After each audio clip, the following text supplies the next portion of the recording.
Yra dviejų tipų įprastos grandinės vamzdžių valymui. Pirmoji yra be grąžto galvutės, o antroji su grąžto galvute. Kalbant apie grąžto galvutės, yra dviejų specifinių tipų. Viena yra karūninė grąžto galvutė, kaip ši, o antra kroko grąžto galvutė, kaip ši. Karūninė grąžto galvutė ir tikvūrė nėra tinkama PVC vamzdžiams, nes, kaip matote, kai grąžto galvutė praeina per 90 laipsnių jungtį, ji turi daugiau galimybių įsikasti į vamzdžio sienelę ir ją pažeisti. Tuo tarpu paprasta kroko galvutė tokios problemos neturi. Dabar yra didžiulis skirtumas tarp grąžto galvučių ir vadinamųjų kurmių. Kurmis, kaip šis, yra įrankis, kurį jungtumėte tiesiai į plėvelę nuo be grandinių.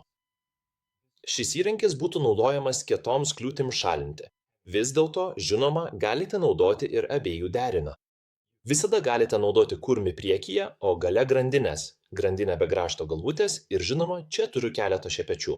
Šio derinio privalumas tas, kad kurmio svoris priekyje judėtų vamzdžio viduje ir neleistų grandiniai būti centruotai dėl, išcentrinės jėgos. Tai reiškia, kad jis daužytųsi vamzdžio viduje ir, aišku, nuvalytų nešvarumus. Kitas privalumas yra tas, kad tai palengvintų praleisti jungtis ar įveikti sudėtingus posūkius. Ačiū, kad žiūrėjote. Iki.